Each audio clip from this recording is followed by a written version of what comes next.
Greetings and welcome from the team at OMC to each and every one of you. This is week 6 of the 8 Weeks Mindfulness Frame by Frame new course developed by Mark Williams.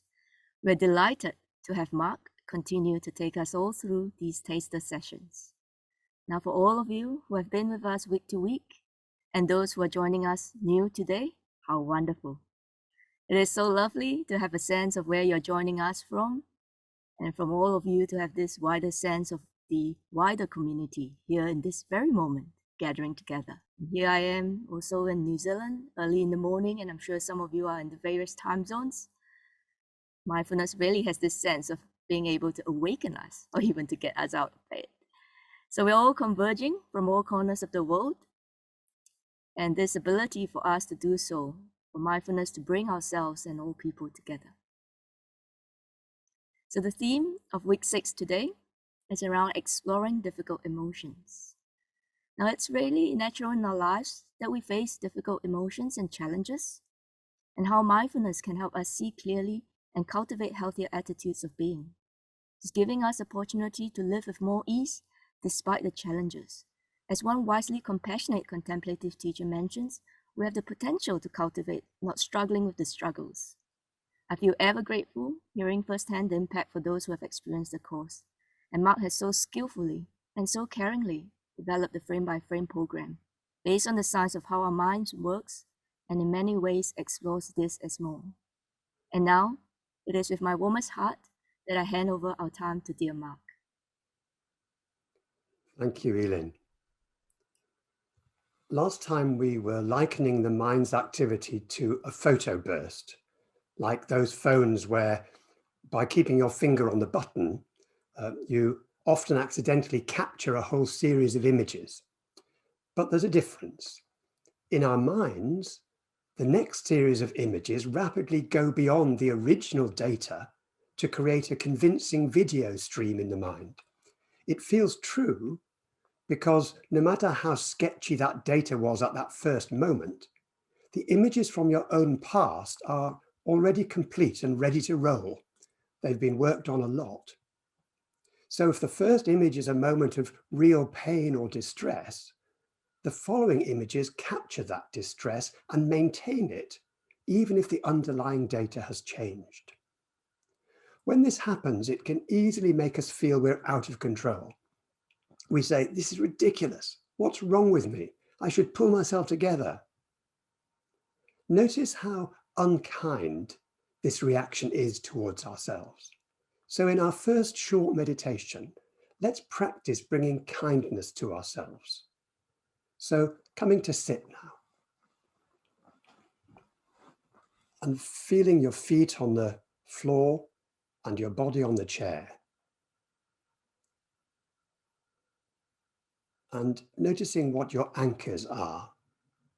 Is it the feet or the contact with chair, perhaps your hands? Maybe sounds or the breath. Making a choice.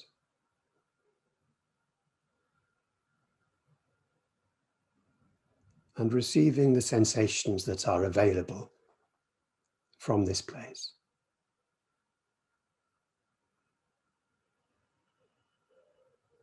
And then a short guided imagery where we're going to bring to mind someone who has been special to us, maybe a loved one, someone who cares for us or who cared for us, or maybe someone who made a special act of kindness to us. We may not have known them very well, but an act of kindness, and we really appreciated that. So bringing to mind now that person, someone we appreciate or appreciated in the past. If no one comes to mind, you might bring to mind a beloved pet who loves you or loved you. But imagine they were here now, here beside you now.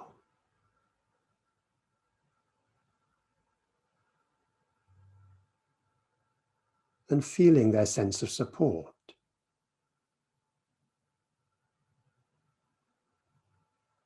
sensing their love and care.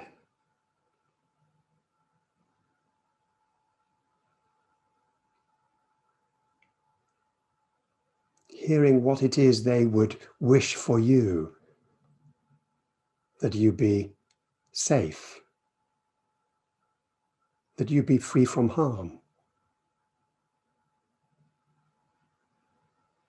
They would want you to be happy and healthy.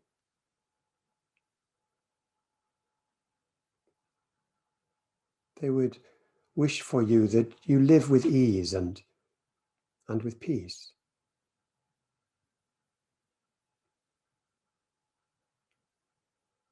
See if it's possible right now to feel that, being surrounded by their love and attentiveness.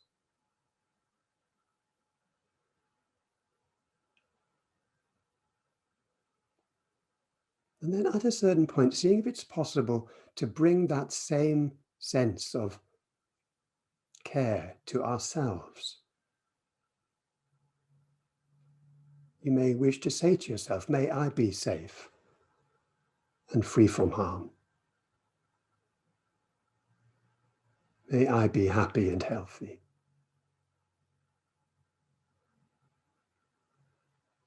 May I live with ease and with kindness, in peace.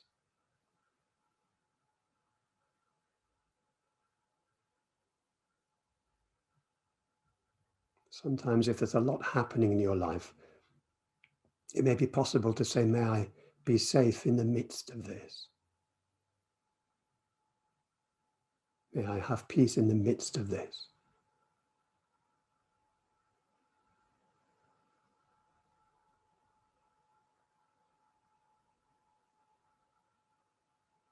And then when you're ready, coming back to your anchors, receiving the sensations from your own body.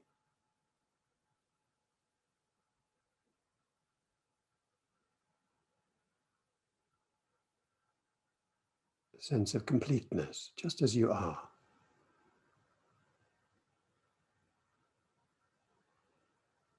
And then allowing the eyes to open if they've been closed, and taking in the room again.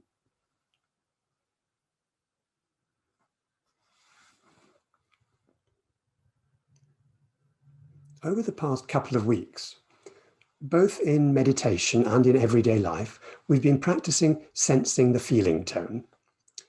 For negative sensations, thoughts, and emotions, we first make a gesture of recognition. Ah, this is unpleasant. And then a gesture of allowing. It's okay not to like this. It's natural not to like it. And last week we added a gesture of calm and clarity.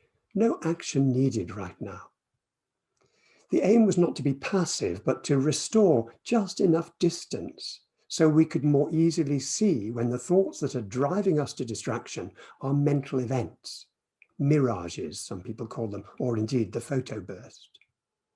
Then we're in a better position to take wise action when it will be needed, rather than exhaust ourselves imagining all the emotion-driven actions we probably won't take. If this week you found time to say no action needed right now, perhaps we'll open the chat for a couple of minutes now. Put a word or phrase in the chat to summarize what you discovered, if anything. So we'll open the chat now. Feel free to write a word or a phrase.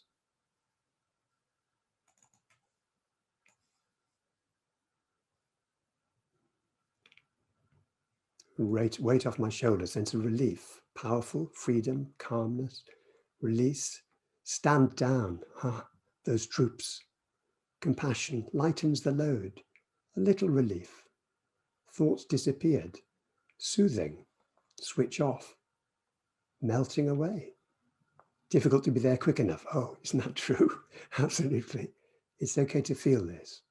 Less pressure, a reminder to pause. So a sort of feedback to the sense of pausing. Somebody who says they could sleep, Lindsay, a huge relief. Allowing the space to move into, the opposite of the norm. That's a good observation, absolutely. Olivia says she forgot the issue.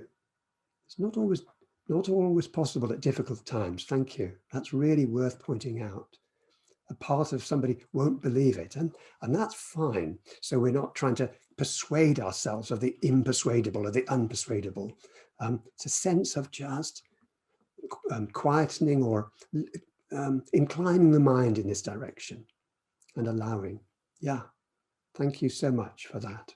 So we'll turn the chat off in about 10 seconds.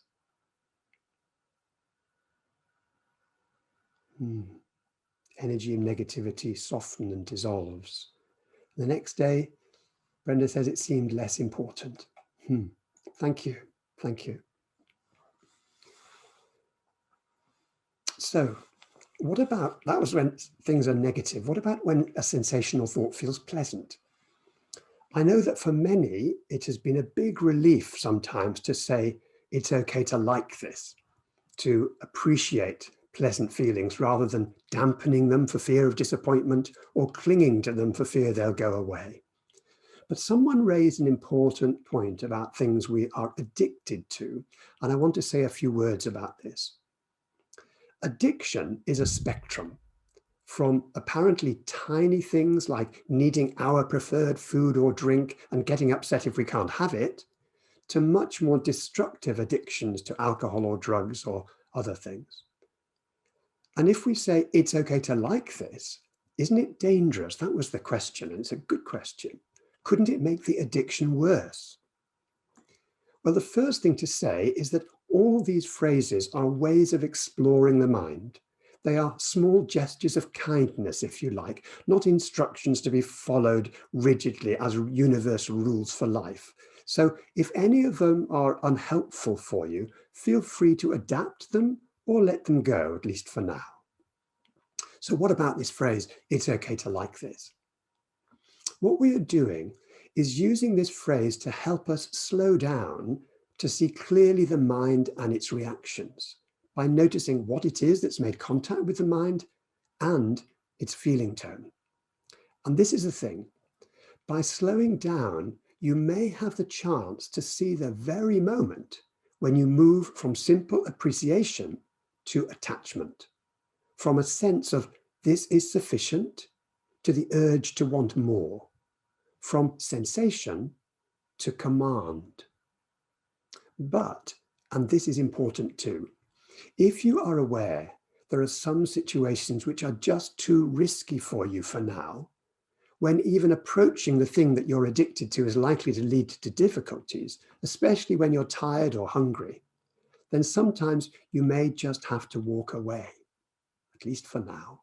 This is what might be called mindful avoidance, intentionally putting yourself at a distance from the situation where you know you'll slide.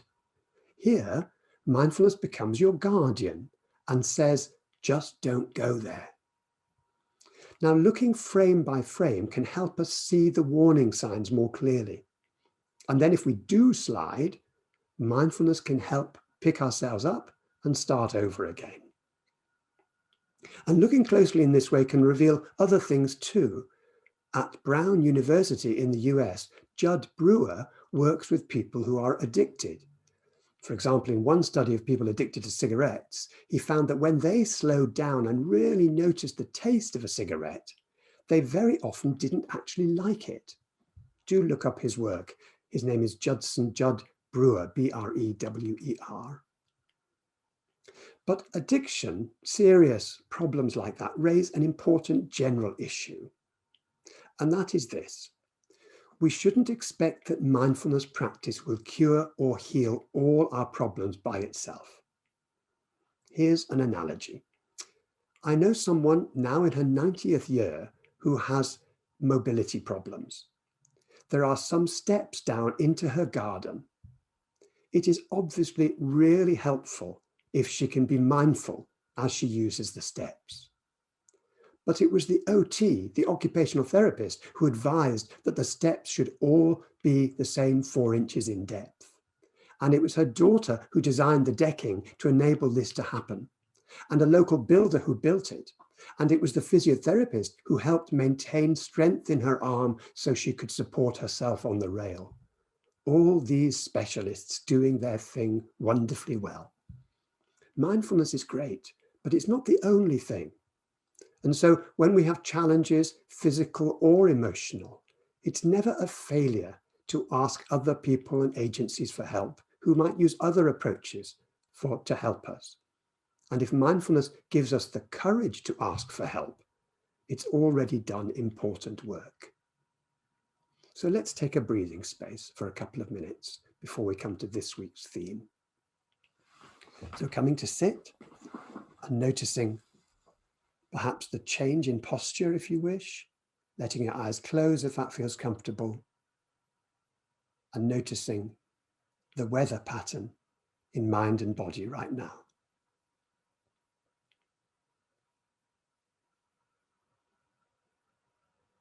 And any feeling tones, any likes or dislikes of whatever's coming up for you.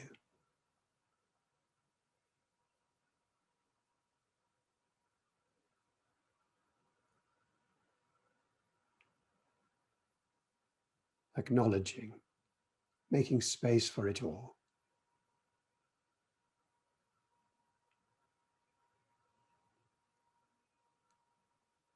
And then at a certain point, we move to step 2 of the breathing space, gathering our attention and placing it on the chosen anchor.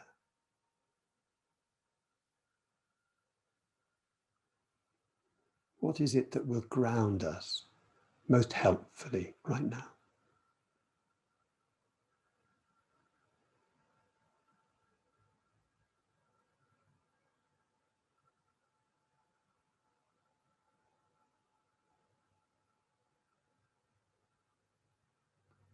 And then step 3, expanding the attention to take in the whole body sitting here and all the sensations in the body from head to toe. And as best we can, allowing our body to be just as it is.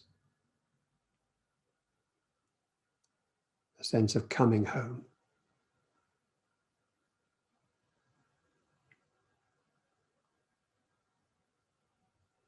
And then beginning to move fingers and toes, opening your eyes if they've been closed, taking in the room again.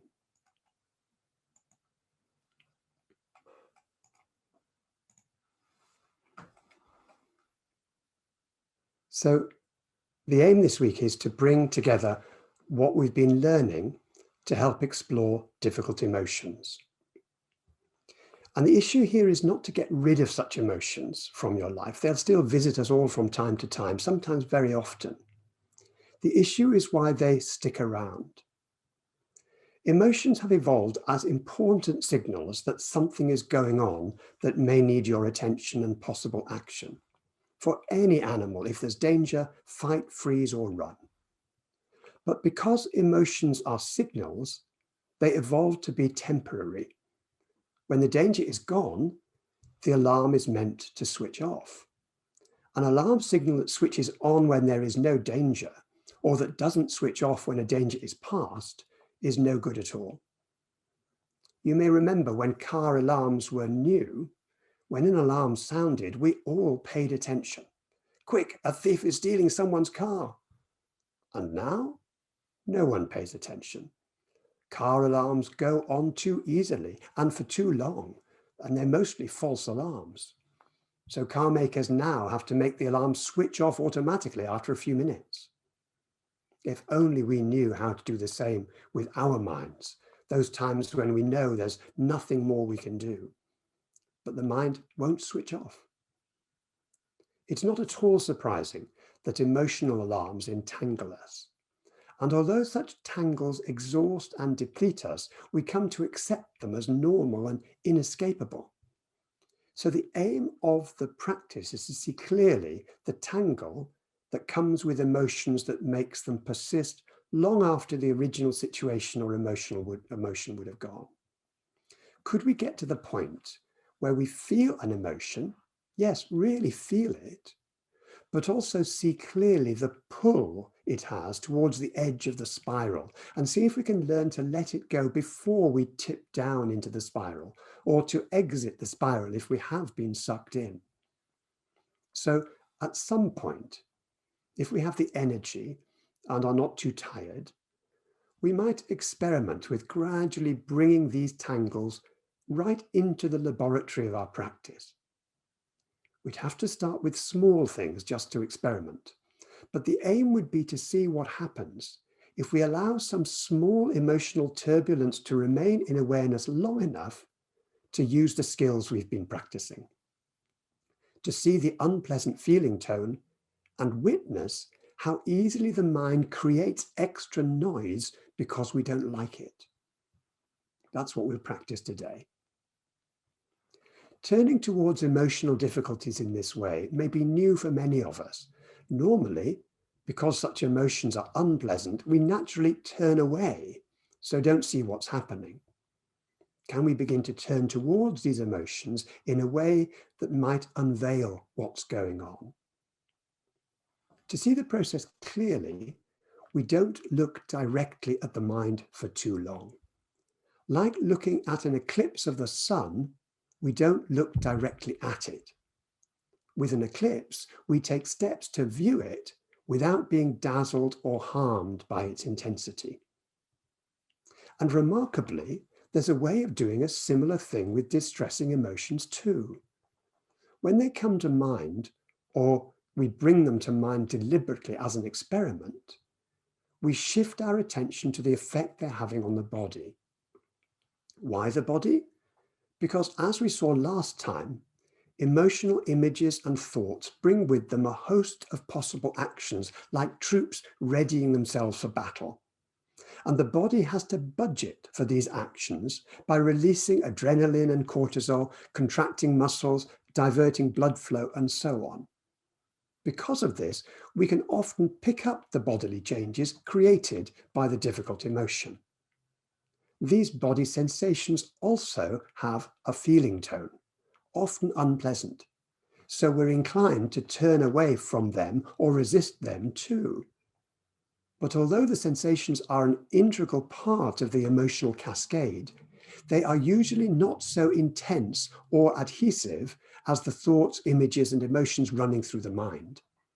For this reason, we can find our attention can remain longer on the body as the sensations change and flux. And something else can happen too. Normally, when the body gears up for action, the brain senses this and it reinforces and fuels the mind's worst imaginings. If the troops are beginning to mobilize, there must be a threat. The result is that the mind's photo burst seems even more solid, more true, more distressing. These feedback messages from the body are unhelpful because they prevent the alarm being switched off. By bringing the sensations and their feeling tone into the light of awareness, we dissolve that link in the chain. The feedback loop from the body back to the mind slows down, and the sense of urgency dissolves too. So in a moment, we'll begin to explore difficult emotions directly. We mentioned that it's important to start with small difficulties, perhaps things that happen in daily living that create a bit of turbulence, but not huge. Maybe take a moment now to think about what these things might be for you. For example, you may have asked someone to fix something or tidy up, and they haven't done it, or not as you wanted it done. Or you might have had a small disagreement with someone rather like this. Or perhaps you'd arranged to meet someone and they were very late or forgot.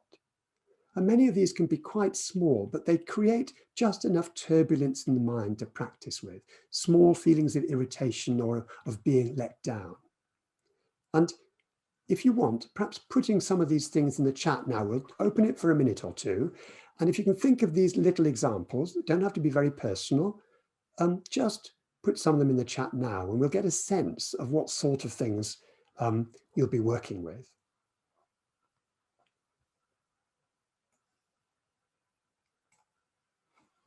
Emptying the dishwasher, not being listened to, frustration, something, bathroom, some problem with the bathroom. There's always problems with bathroom, damp patches, a call, a discount code not working, car not working this morning, absolutely. Boss criticizing something, change of plan. A husband's just been flashed up the screen there. Leaking roof, not communicating clearly, no help to clean the house, technology breaking down, trouble with builders. Endless list, somebody says. Never ending. I think somebody just mentioned somebody else's name. Being talked over. Worry about COVID. Yes, indeed. The phone going wrong. Difficulty parking. Feeling judged. Overwhelmed. The tone of another's voice. Isn't that interesting? Just somebody's tone of voice can set our teeth on edge. Can't do things quickly enough. Worry about the future. Teenager noisily gaming. Not listened to. Aggressive drivers. Getting lost. Thank you. So we'll probably close the chat in a few seconds now. Grey, damp weather. A loved one who's ill and unhappy. Someone left my book out in the rain. Untidy bedrooms. Thank you so much. A lot of things to practice with. So the reason for starting with something small is that this meditation isn't about resolving the biggest problems in your life all at once. It's about beginning to learn a skill of gradually turning towards difficult emotions in a way that helps you respond skillfully rather than getting lost in the cascade of reactions. But be aware that some small memories can bring up heavier ones sometimes. So if at any time a memory feels overwhelming, then feel free to return to your anchors, feet, seat, hands, sounds, or breath, or opening your eyes if you choose. Or if you don't want to leave it completely, choosing how close you want to go towards a difficulty, staying just on the edges of it, seeing it a little way off in the distance, or holding it in a wide field of awareness that perhaps includes the whole body, always knowing where your anchors are. So we're going to sit now for about 10 minutes, a little over 10 minutes, and explore difficulty in this way. So coming to sit.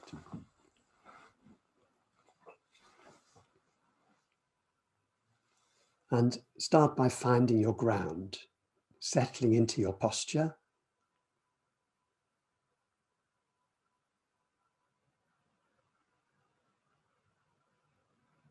Knowing where your anchors are. A particular place or some combination of places that for you help you feel grounded, settled.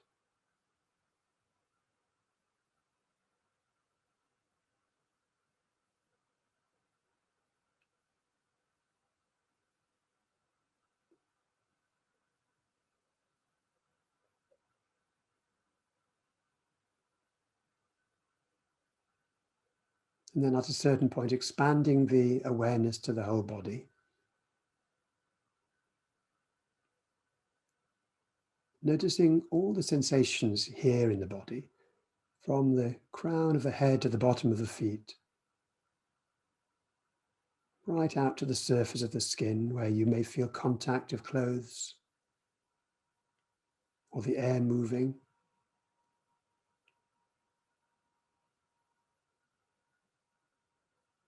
We may notice if the shoulders are tightening up and allow them to drop a little. We may notice a frown in our face and allow it to dissolve a little.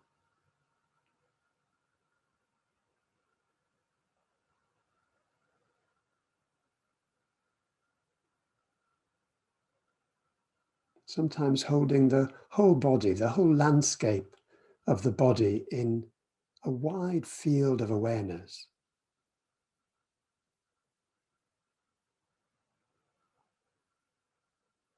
And then sometimes if you choose, you might want to zoom in close to particular bundles of sensations. Your choice, just practicing this in your own way for a few moments.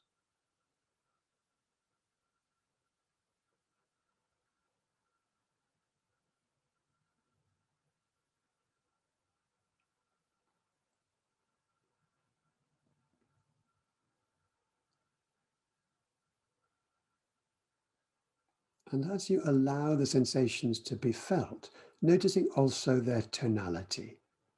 How do they feel? Pleasant? Unpleasant? Or somewhere on the spectrum in between?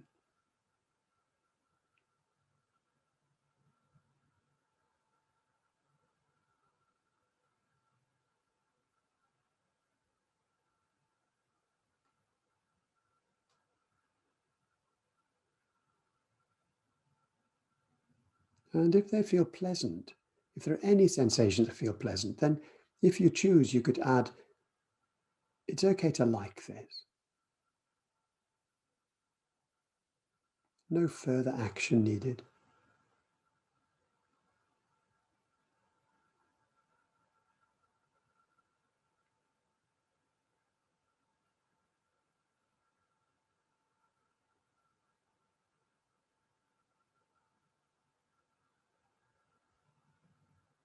And if any sensations are intense or discomforting or unpleasant, noticing these two are unpleasant. It's okay not to like it, it's natural.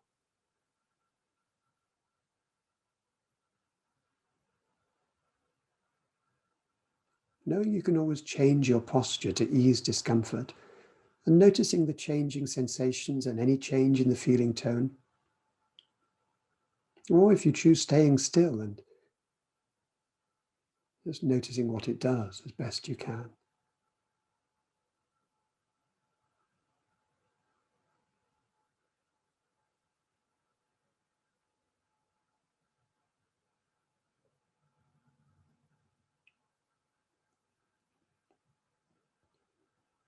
If you find your mind is distracted by thoughts or emotions that are difficult in some way, then this is an opportunity to practice this new way of exploring difficulty.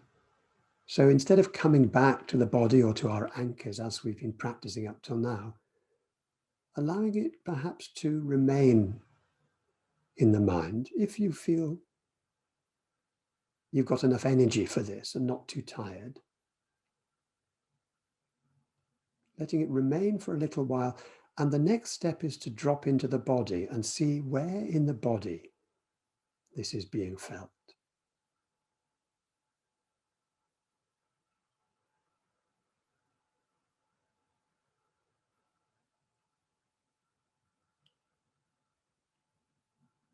And if nothing is coming up spontaneously now and you want to experiment with this new way of exploring difficulty, then bringing to mind one of those difficulties that we were thinking of before, not too large, not too important, something that creates just a little bit of upset, if that's possible.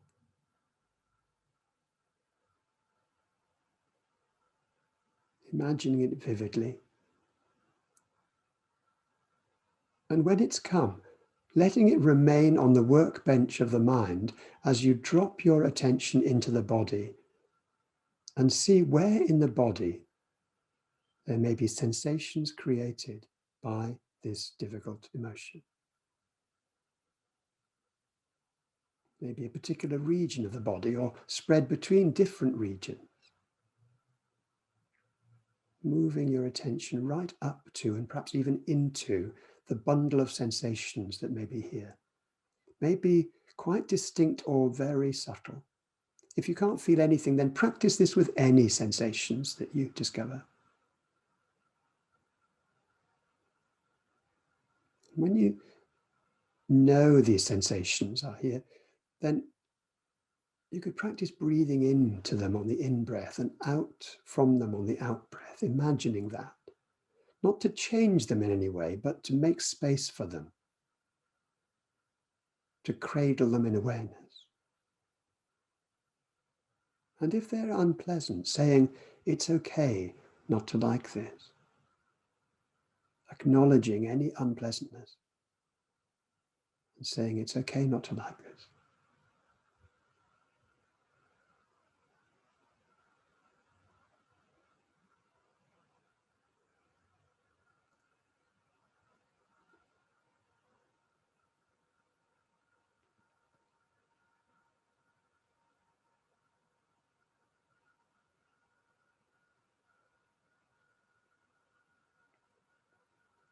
If the image stops pulling for your attention or fades in some way, then making a choice.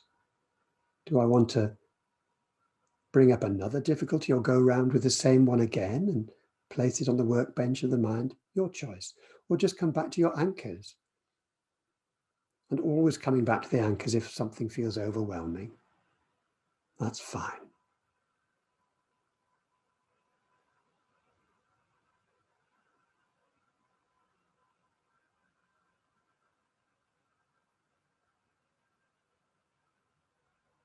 If your body begins to feel restless or the mind feels restless, feeling free to saying inwardly this gesture of kindness, no action needed right now at this moment.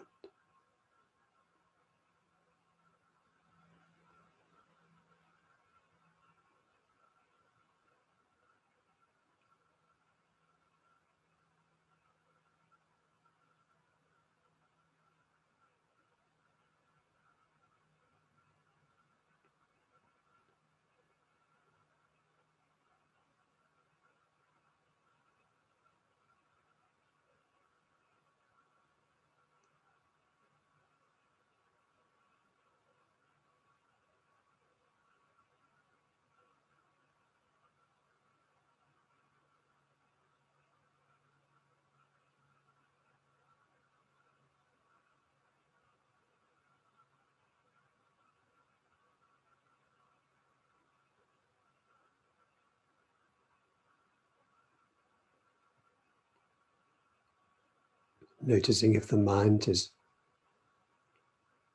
run away with you in some way. And if it has, noticing if it's affecting the body.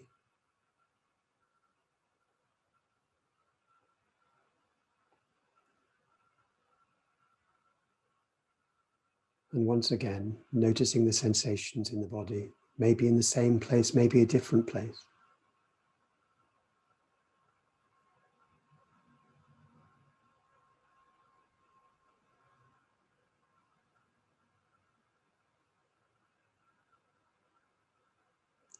And now at a certain point, coming back to your anchors, deliberately letting go of this experiment and focusing on your anchors, the feet on the floor, or your hands in your lap, the sense of the body resting on the chair, the sounds around you, or your breath.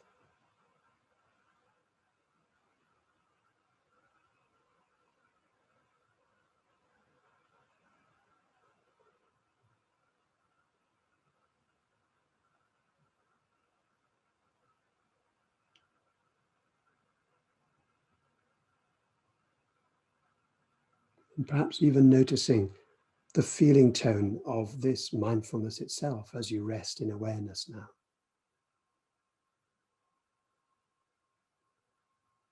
This intention to bring kindness and space and compassion to your body and your mind.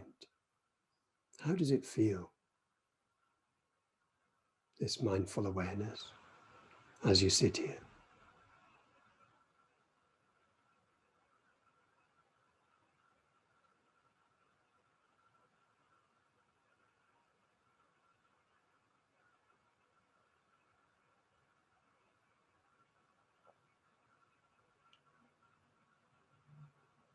And then at a certain point, beginning to move fingers and toes, letting your eyes open if they've been closed, and taking in the room again.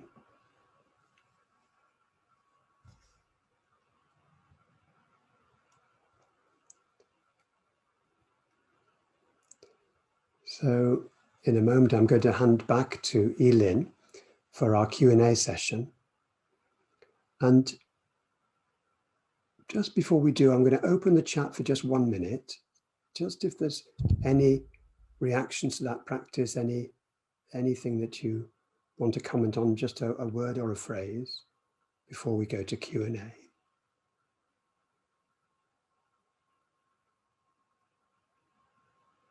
hard to hang on to the thought, feeling restless and fidgety. Yeah, restless legs, heaviness, tightness, so tired. Somebody said it cooled the emotion. Somebody said we're freeing. Somebody else, familiar tightness in the tummy, in the stomach, yeah. Anxiety moving to calmer feelings, powerful. And mindfulness feels sweet. Befriending difficulties, yeah, isn't that very, very common actually? Sweating or jumpy, acknowledging and resting with it, a softening of the jaw, the mind wandering to avoid having to think about the difficulty. Yep, yeah, that one, very common, very common. Thank you for sharing that. Rediscovering the power of curiosity. Thank you. And the mind running through a mixture of emotion and the body reaction. Thank you. Well, we'll just close the chat in a few seconds. And that's an interesting one that Sarah says what you thought was a little minor worry seemed to be the tip of an enormous iceberg. Yeah. So it's really worth being aware that that can sometimes happen and you don't need to do everything all at once. Yeah. A toe in the water is fine. So thank you. I want to turn to the Q&A now, but I just want to say that next week, before we go into the Q&A this week, Lisa Feldman Barrett is not able to be with us for the keynote. So we'll have an extra frame by frame session. We're going to be pausing and reflecting both through Q&A and through practice, through more science on what we're learning. But now over to Elin for the questions from today. Elin. Thank you very much, Mark, and thank you all. So indeed, we have some questions coming in. We have a question here from a participant. He says or she says that I'm aware of the bodily changes and allow them, but they still persist. And will they eventually go with practice? There's a comment that goes alongside this question. The person says, the flip side of emotional entanglement is emotional numbness. So as often happens in trauma or repression, might you be able to speak about how we might work frame by frame to turn towards emotional numbness? Okay. Towards Yeah. So what was the first question again? It was about? The first one was about I'm aware of the bodily changes. Yeah. And then I allow them, but they still persist. Will they eventually go with practice? Okay. So the bodily changes it depends. So these cascades happen very, very quickly.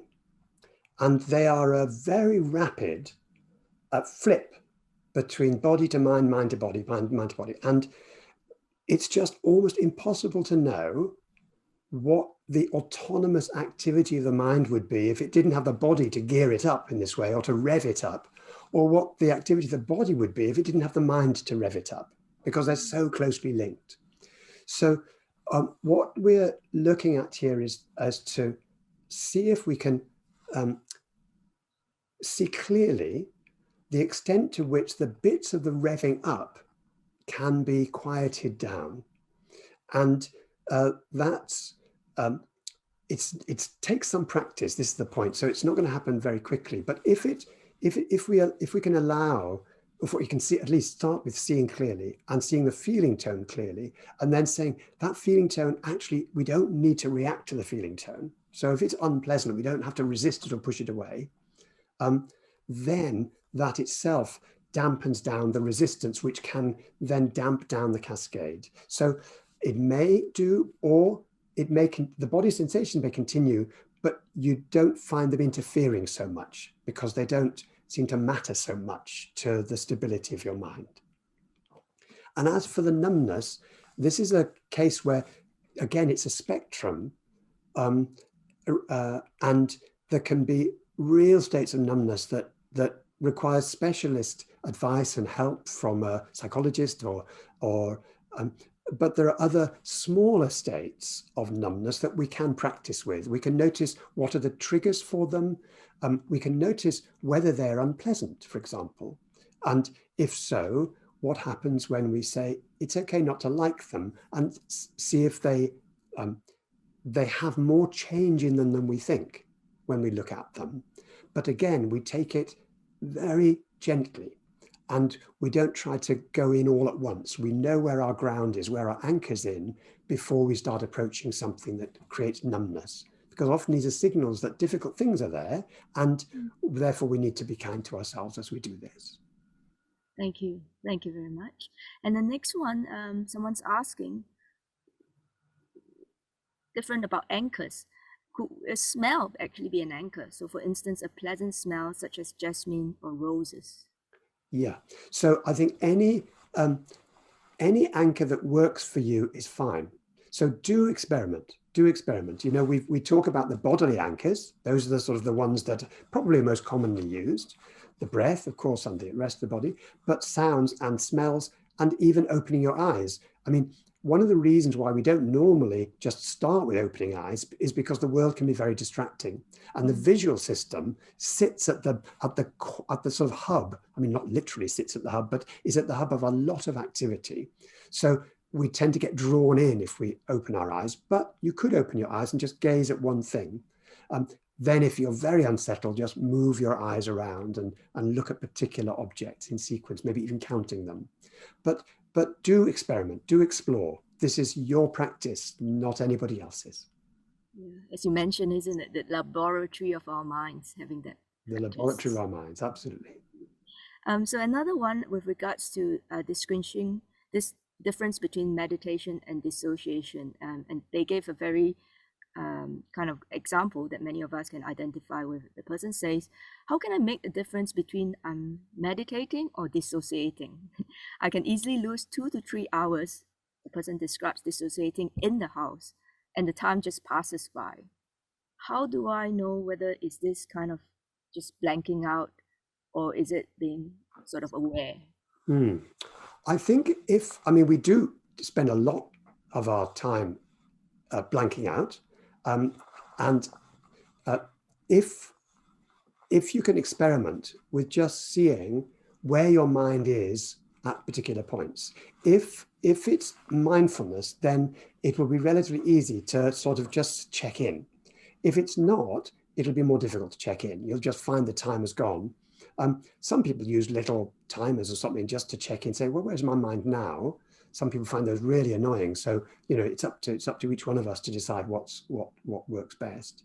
But generally speaking, mindfulness is different from just a sort of flow experience, in the sense that mindfulness is not a state of mind. Mindfulness is awareness of states of mind. It's awareness of sight. It's awareness of sounds. I once heard a conversation behind me in the bus, which pricked up my ears because one lady was talking to another about mindfulness. And she said, oh, I was so mindful last weekend. I rode my bike into a bush. I was being so mindful. And I thought to myself, sit where you are, Mark. But that's seeing mindfulness as a sort of very, very relaxed state of mind in which you don't know where you are. But in fact, being mindful is about being aware, but also being aware of, is this the amount of awareness I need to do this task?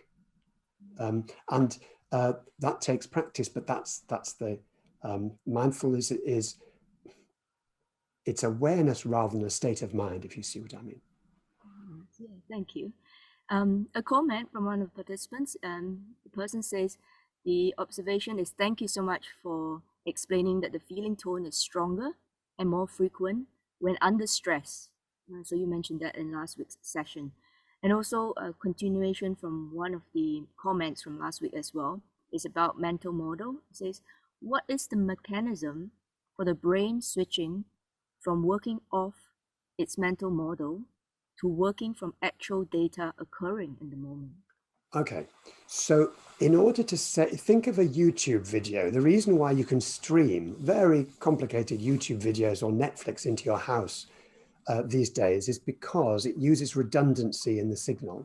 So the signal doesn't need every moment to update it, because people, films and so on don't have a lot of redundancy. Even people moving, if they're moving at a fairly regular pace or even fairly irregular rate of acceleration across the screen, it can be predicted and taken into account. And therefore you only need extra data to update the scene.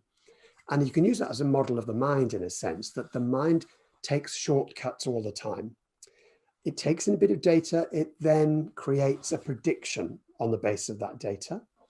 But, and it doesn't need to update if it doesn't get very strong signals saying that something new has happened. And if you're walking through the park, generally it's a park, you know, it's easy not to have to update the data. But we can increase the signal and the precision of the data. So typically, for example, in mindful walking, we do exactly that. We increase the precision of the data from our feet. And that means that the balance of the predictive mind versus the data-driven mind begins to shift. And this is what we're, in one way of seeing mindfulness is that's what we're exploring, how to be more data sensitive when we need to be, and update that prediction more frequently. And if Lisa Feldman Barrett was here next week, she would probably explain this, because her book, which is called How Emotions Are Made, I'll maybe next week give some actual reading to back up the course.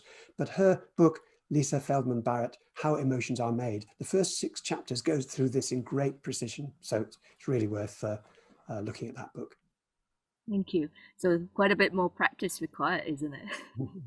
Then this might be a good time to actually talk about how can we take this into our week. What kind of practices would you suggest, Mark? Okay, so I think this week, if you want to incorporate into your own practice the befriending, and you might want to do that alternate days 1, 3, and 5, and perhaps note in a journal how things go each day, any difficulties or delights or discoveries. Quite difficult. Sometimes there's a sort of a sense of rejection comes up. Oh, I don't deserve this. See what happens.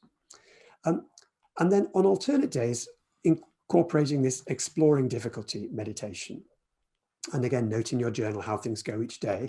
So those of you who have done MBCT or the Frantic World program know this exploring difficulty meditation. But what we're doing here is using the new skills that we're learning. That's the acknowledgement of feeling tone, very important, that first step, acknowledging, then the allowing, it's okay to like this or not to like this, and then the sense of no action needed, to a gesture of kindness towards the mind. And then you could do this during the day as well. So your everyday mindfulness practice can be turning towards difficulty in everyday life as you move through the activities of each day, noticing any moments when you become aware of unpleasantness. Move your attention to the body and notice how and where the body is reacting. Stay a moment, if you are willing to do so, to see what changes and what stays the same. See the feeling tone of what's happening. It may be more variable than you think. And see also if there's any reaction to what's happening, a wish to get rid of the unpleasantness. So that also can bring up its own feeling tone. So you could see frame by frame, if you're willing to do so, how you can bring this into your daily life, because that's ultimately what we're doing. Mindfulness is practicing a little bit each day so that it can change what happens in your daily life. So those are some of the things that you can be doing. Thank you for those ideas, Mark. So we've come to the end of our session. We do have a couple of announcements. Mark mentioned some of them already. The Lisa Feldman Barrett, who was the original scheduled keynote, as Mark says, will not be able to make next week. However, she'll be coming to join us in September. So we'll still be able to listen to her. And because of that, we have had a discussion with Mark, and he has kindly suggested that he could do a pause and reflect, which we are delighted about. So next week, Mark will still be back and doing a pause and reflect, as well as to be able to respond to questions that, has been coming through over the weeks as well. So this is what I call a wonderful mindfulness bonus opportunity. So we really look forward to welcoming all of you back to join us next Wednesday with Mark with Pause and Reflect. And also the recordings for today's session, you can listen to them over the YouTube, as well as the podcast is available on the OMC website as well as a link. So you can go onto the website or look in YouTube. So we trust you have enjoyed today's frame by frame session with Mark. And thank you very much, Mark. And thank you all very much for joining us. And we look forward to seeing you again and wishing each and every one of you a blessed week. See you all next week. And chat's open now for people to say their goodbyes in their various languages. Thank you all. Thank you all for joining us. Thanks, Elaine.